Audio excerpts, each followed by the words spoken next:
Hello and welcome to the very first Forrin podcast, the podcast for foreigners of every flavour. My name is Mike Bowden. I'm sort of broadcasting from Denmark right now. And you are? My name's Patrick Garratt, and I'm coming at you from France. Wow. I know. Yeah. I now wish I could have said something equally as cool as that, but you'll never be cooler than me, Mike. No, you just have to deal with it. You know what I mean? This podcast, it will be about what, Pat? You tell us. Okay, so it'll be all about the sort of state of foreignness. Both you and I, Mike, as we both know, have been foreigners for a very long time. We're both British, if you haven't guessed that already from our accents. And we just thought that it would be a good idea to do a podcast about really our experiences of being foreign, what it is to be foreign, what does foreign even mean, what do we say, the socio-political aspects of foreignness. Mate, fucking come on. Yeah. I love that shit. Socio-political is one of my favourite words ever. Yeah, absolutely. I kind of live for that shit. But no, yeah, that's it. And we'll be, I think, for me personally, it's also being foreign and then being in the country that has very strong opinions about immigration, and then how those opinions filter down to me, even though the laws aren't really there to stop people like me or European kind of immigrants. It's helped me define my own role of being here and how I'm seen, not just by other Danes, but also kind of by the state. And it's kind of just it makes the whole thing very interesting to me. I think we've got a lot to talk about. I think as soon as we started talking about the idea of doing a podcast about the fact that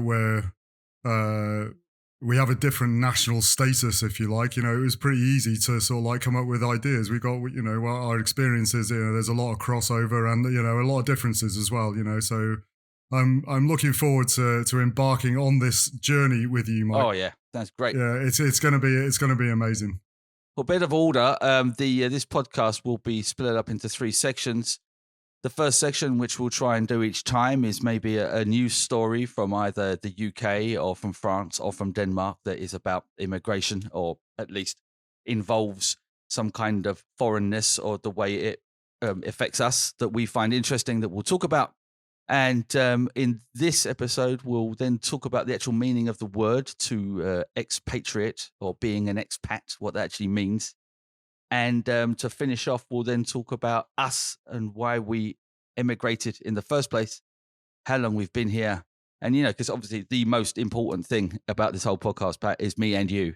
So, we're saving the best till last, there. That is absolutely correct. The rest of it can, it's just completely by the by, Mike. I just want to talk about myself. Yeah, so it's just a build up, though. The first 2 sections, just a build up to talking about us. Yeah. Correct. That is absolutely true.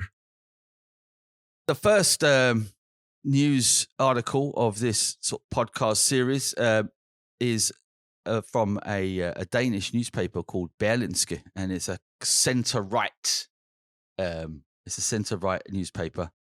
I would have put the link up in the podcast description, but it's behind a paywall. But anyway, the headline is German newspaper praises Denmark. And it's about these immigration laws that Denmark has, and they think that they're really strong, really hard, but they work. And so the first line here is "bean hård," it says, which directly translates as bone hard.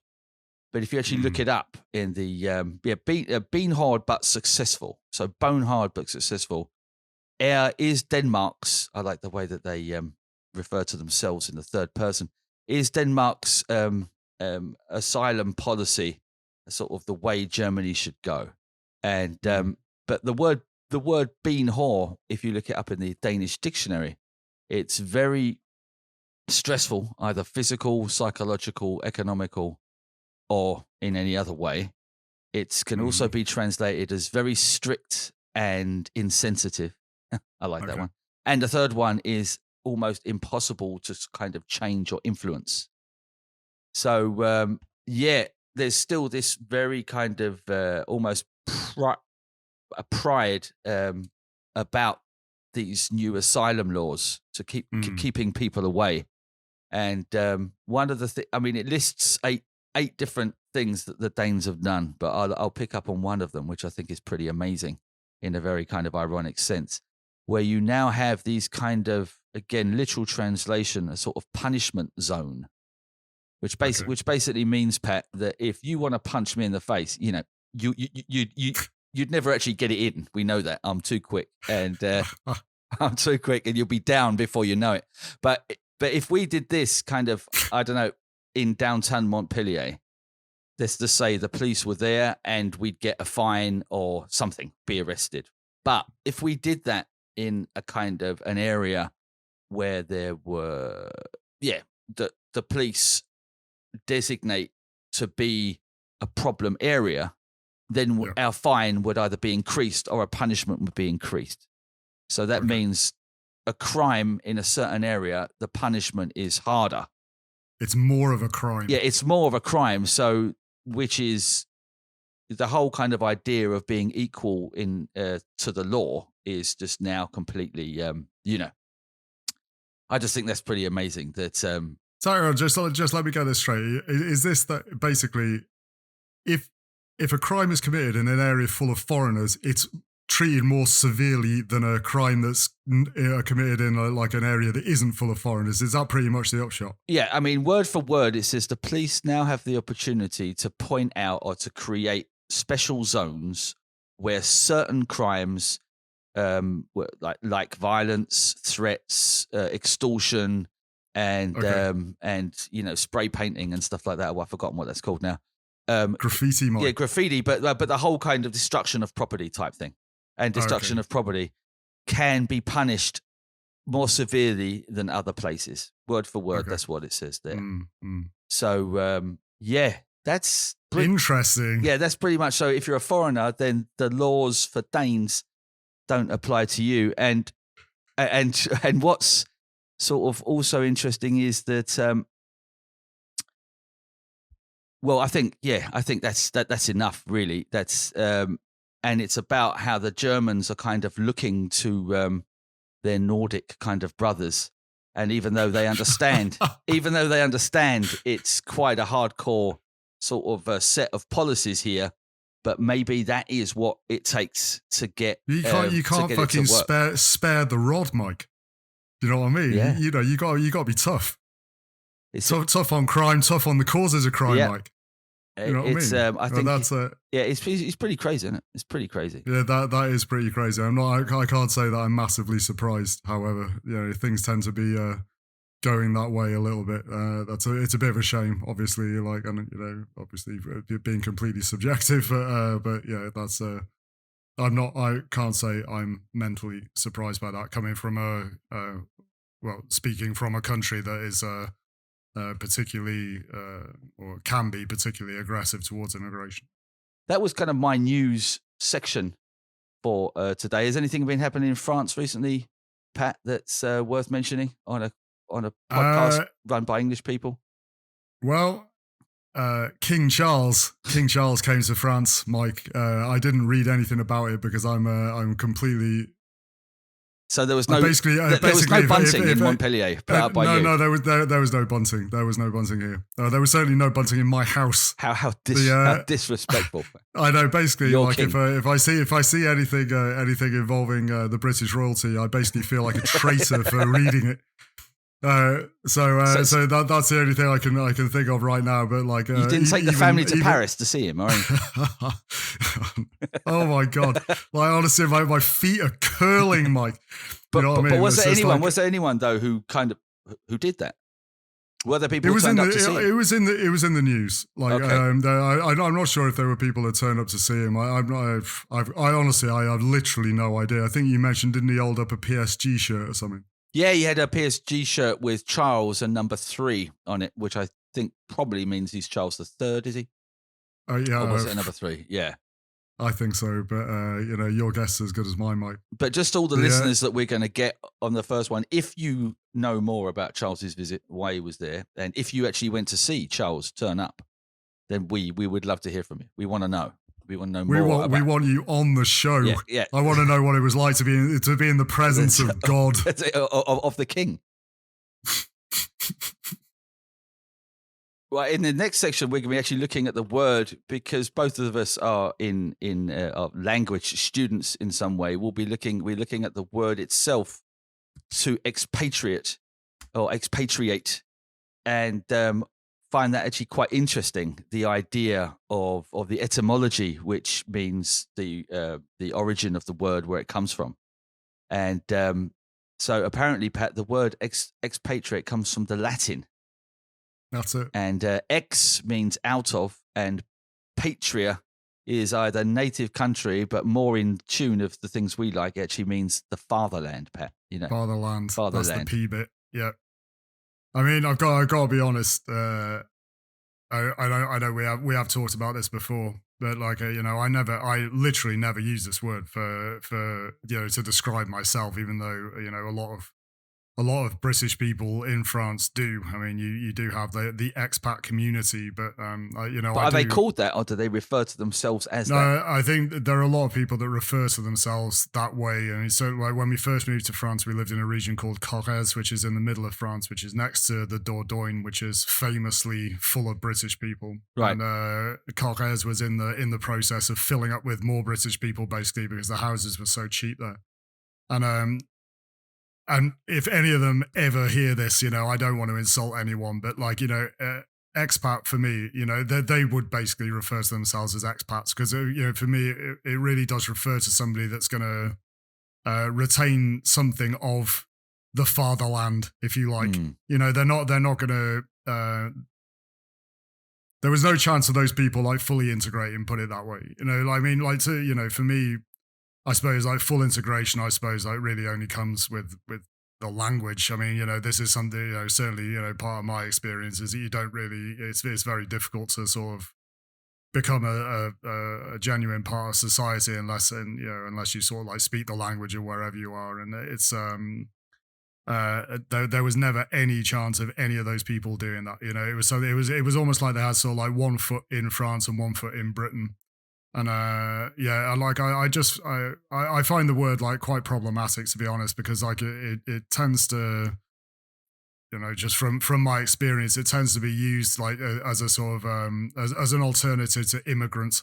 You would find that you would never get these people like calling themselves an immigrant, because obviously the word immigrant has negative connotations. Yeah, I get teased. I get teased by friends about being an immigrant, which is quite funny. Yeah. They tease me, and there's this kind of smile because they are teasing me, but at the same time, what's actually going on is they're saying that we know that you're not an immigrant. Yeah, that's it. Because an immigrant maybe has darker skin than you, and you are of another status than an immigrant, so I'm kind of putting you down.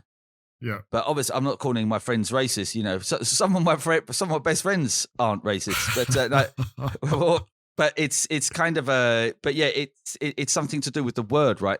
Because the dictionary definition of the word immigrant is actually what we are. We're living and working in a different country. That's what it is.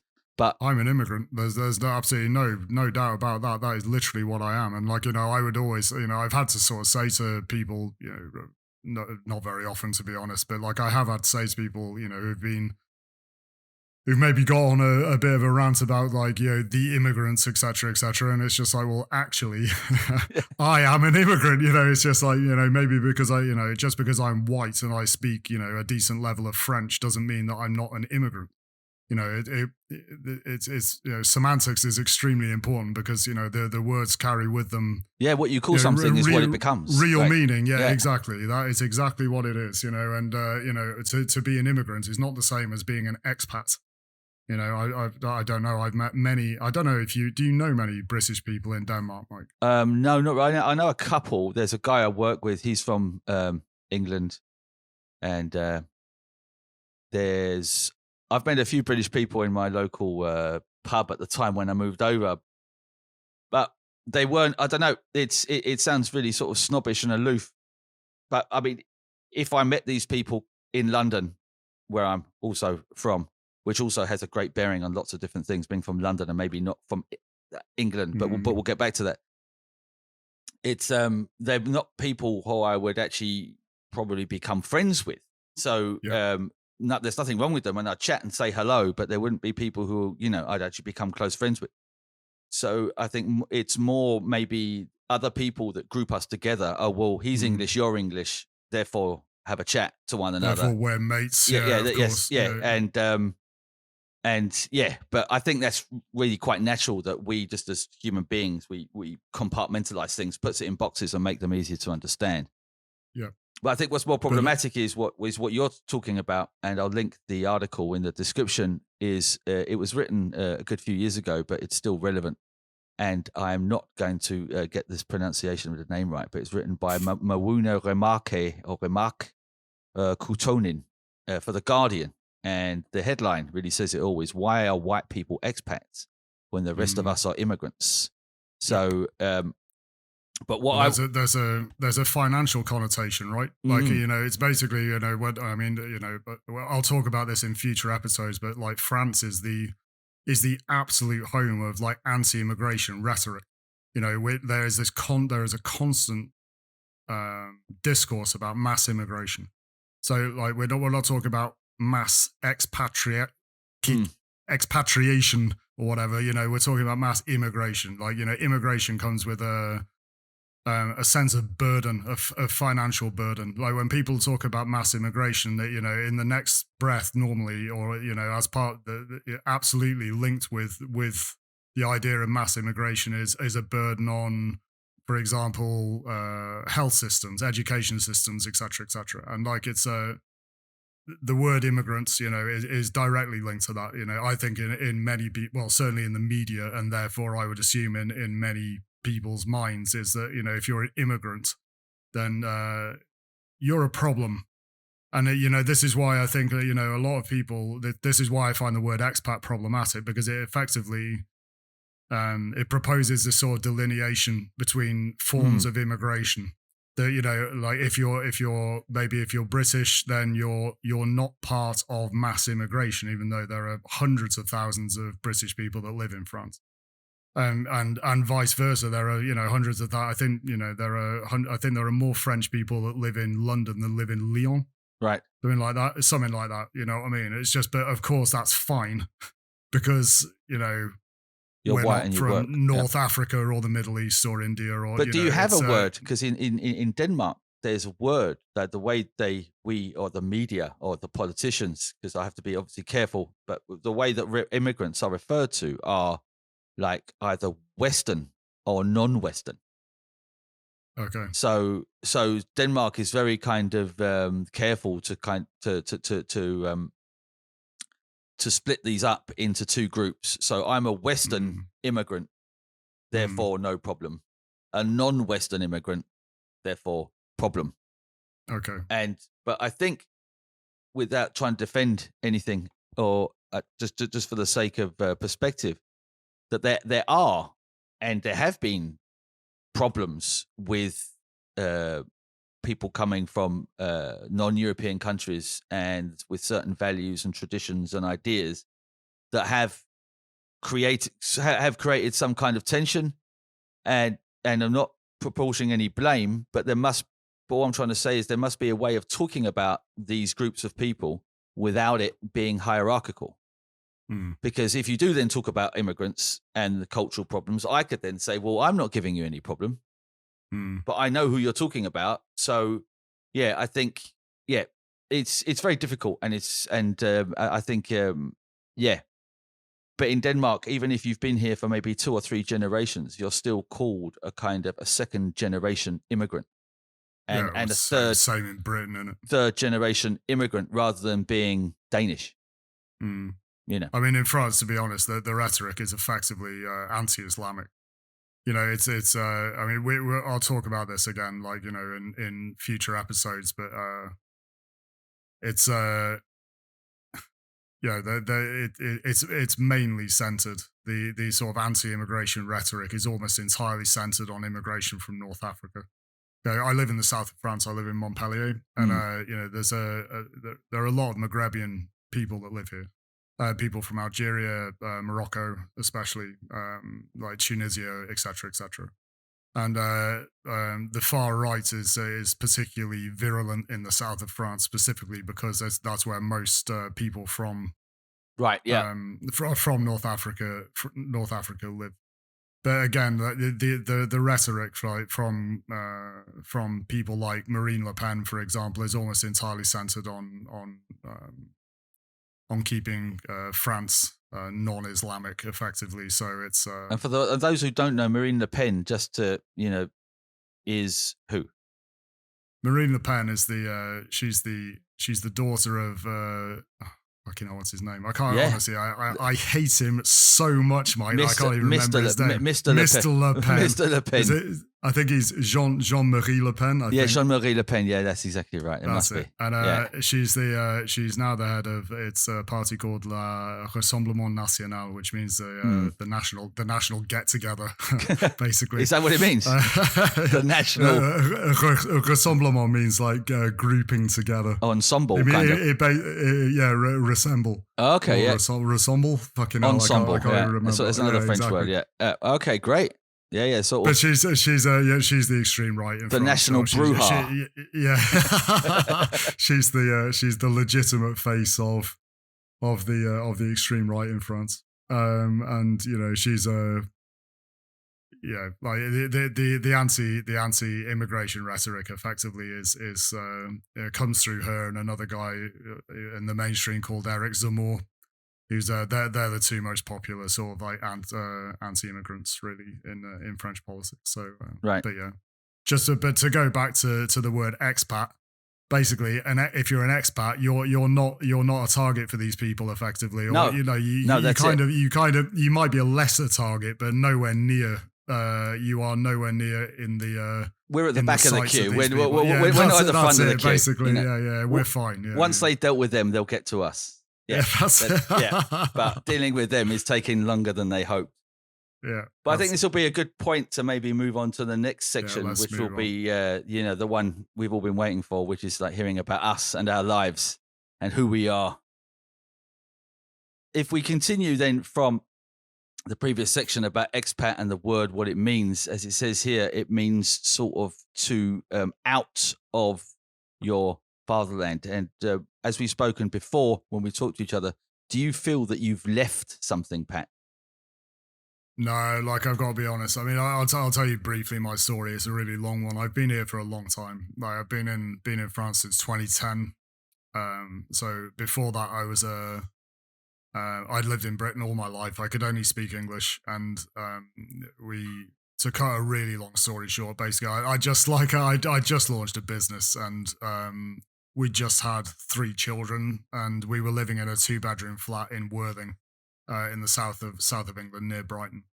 And we had to do something basically, and we decided that we were going to leave. Like my wife Fiona, she's a linguist, and I'd always wanted to speak another language, and we really wanted for our kids to be able to speak 2 languages. And we were kind of in the run up to Brexit. It was a pretty miserable period. You know, the press just every day was just full of like racist rhetoric about immigration. I really didn't want to like my family to grow up in that kind of environment. It's so you moved to France. Yeah, sorry. And so we went round the houses and tried to work out where we were going to go. And in the end, we just decided to go to France, mainly because it was foreign. You know, we wanted a change of culture, and we wanted like a complete language change, and also it was close. You know, obviously our parents weren't going to get any younger, and we wanted to be relatively close to them, so we just put all of our stuff in a van and just left.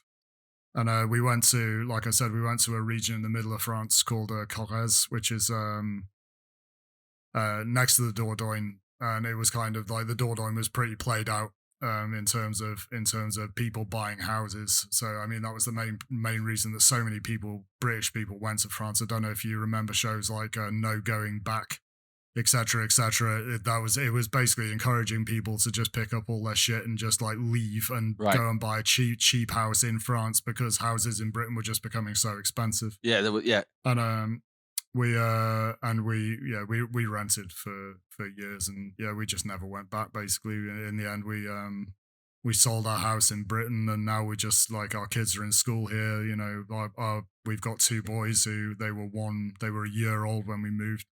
And yeah, they obviously we go back to Britain periodically to sort of see family and stuff, but we're done. We're here full time. That's it. Yeah, Great. that's it. And so how about you? Like, why did you leave England? Yeah. I left England back in 1999. The family numerologist said leave on the 9th of September 1999. That's a joke, but that is the date. That is the date that I left, and I arrived at 9 minutes past 9. No, but yeah, it was the 9th of the 9th, 99. Pure coincidence, but just a bit weird. And I left because slightly different situation to you, but maybe the same. I had no education. I left school stupidly at the end of the fifth form. When I say stupidly, it means if I should have just studied and maybe got some A levels, but I didn't do that. So I was just working kind in sort of dead end jobs, really. Selling things, high street stores, selling TVs and stuff for Sony. And my girlfriend, who I met whilst I was working at a hotel just before I was working for Sony, is Danish. And she was over just on a kind of a working holiday, maybe taking a year out. And so she always had plans to go back to Denmark and read to be a nurse. And she stayed for a year or a little bit longer because of, I suppose, me. And in the end, we both agreed that we'd try and live in Denmark. And we left. And that was 24 years ago, which is now over half my life. And I'm now have studied, got my A levels. I've gone to university. I've studied English and social sciences, social sciences is a mixture of sociology, politics, and economy. And I now teach those at a sixth form college or a high school in Denmark. So for people to go like pre-university or pre-further education, they come to me. Yes, that was a long story short, but it was more to do with that I didn't feel, trying to link together with this feeling of being an expatriate, I didn't feel that there was anything really tying me down to, and I know I can only talk from my own experience. I know it was maybe the same for you in Worthing, but living in London, London is just so big. Well, it's small relatively, but there's like 9 million people, and maybe feeling a part of something and having a kind of an identity that is beyond like myself, who I am, and feeling a part of a larger society or a community. London, London has got very tenuous things that make you a Londoner, but definitely anything to do with a nation or a sort of national community, London just doesn't have it. And I'm not saying that's what got, just looking back on it now and knowing the way that people where I live now, because I live in a place called Odense, which is the third largest town in Denmark. You've got Copenhagen, which is on the right, and then you've got Jutland, which is the bit connected to Germany, and there's a little island in the middle. And I live on the in the kind of the major town on that island. So it's basically just a province town. And so coming from like a sprawling metropolis, Pat, to this kind of quiet, sort of predominantly white, predominantly ethnic Danish province town is it really makes me think about what influence my surroundings have had on me, when I can really see how people's surroundings and upbringing, the effect that it's had on them, being in kind of such a homogenous, uniform kind of country. And it sounds like I'm criticizing it. I'm not. That's just what it is. And I think Denmark also knows that and is maybe proud of that to a certain extent. But it does make me reflect on how perhaps being born and raised on the streets of London how that has maybe affected my own sense of identity and my own connection to the UK. Okay. So yeah, it's funny you say that, because like I honestly, like I personally, I have never felt a link to any country ever. Like, you know, I don't like, I really the idea of nation really does not form any part of, like, you know, my personal, like my personally perceived identity. I don't consider myself to be, you know, English. You know, when people you know, in the sense that most people would think of it, you know, I really don't, you know, I don't have like, you know, a national identity. And it's really difficult to explain that to people sometimes. A lot of people, you know, obviously because I have an English accent when I speak French, I have to sort of like constantly explain that you know, I'm not French, you know. But it's like the word French has a lot of meanings, and so is the word English. You know what I mean? So it's the word Danish, yeah. You know, I have to say, I basically say, you know, I was born in England. You know, that's what I've sort of settled on. You know, that's what I say now. You know, just to explain why you know, I don't speak sort of like French natively. But like in terms of feeling a connection to Britain, you know, there never was one ever. Like, you know, I really genuinely never felt that. Even like, you know, from when I was a child, I was always completely baffled by this this sense of like national belonging, national identity. I still don't understand it really, because, you know, which is another podcast for itself. I mean, not another one, another for episode. loads of reasons. Yeah, exactly. Yeah. And the but I'm sure we'll get into that. I was not stopped by any kind of sort of. I know people who have been stopped because by, you know, this sort of like sense of national identity, and it certainly didn't stop me at all. You know, I like, you know, this idea of like, you know, being outside the fatherland. You know, I simply don't have one. You know, it's like I have never thought that way. You know, I mean, like I've been like you, all of my education was basically done in France. You know, like, you know, all of yours was done in Denmark. You know, I don't, you know, thanks France, but, you know, you know, I owe you nothing, quite frankly. Do you know what I mean? You know, it's so yeah, that's my story of like, you know, why it really wasn't difficult for me to leave England and never look back. Yeah, I think I don't. Yeah, sorry to interrupt. I was just saying that maybe kind of nicely ties the bow on this section, because the idea was to expatriate means you're leaving something, where I think, if I could speak for both of us, more our perspective is what we were going to rather than what we were leaving.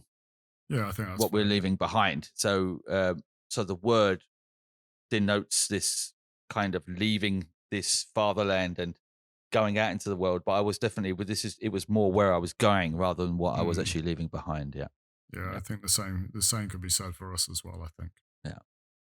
Okay, well, that was pretty much the first episode, I would imagine, Pat. I think that's it, Mike. Yeah. Next time we'll be talking about learning a different language, and not just the process of it, but also perhaps how different words and different phrases from the language changes the way that you see things, which I think is really quite interesting. It might be a bit abstract, but anything else you want to add to that, Pat? I mean, for me, it's always been like really fascinating for me, because obviously I was 36, 37 or whatever, like when we moved to France, and it's always, I'd quite like to talk about the experience of not being able to like speak the language at all. Like, and like getting over, you know, the very long process of like learning it to a high standard, and, you know, what it really meant, and blah, blah, blah. I'd quite like to talk about my experience about that. Yeah, definitely. As you know, your experience was slightly different than mine, in the fact where I moved over with a Dane who could communicate on both of our behalves, where the two of you just kind of landed in France, not really knowing how to communicate with anybody. So that is true. That's but yeah, that will be next time, and we'll endeavor to get a podcast out every couple of weeks, twice a month. And I think that kind of wraps it up. We've run out of time. We're out of time, Mike. That's it. Thanks very much for listening, and we'll see you next time. Yep. Bye-bye.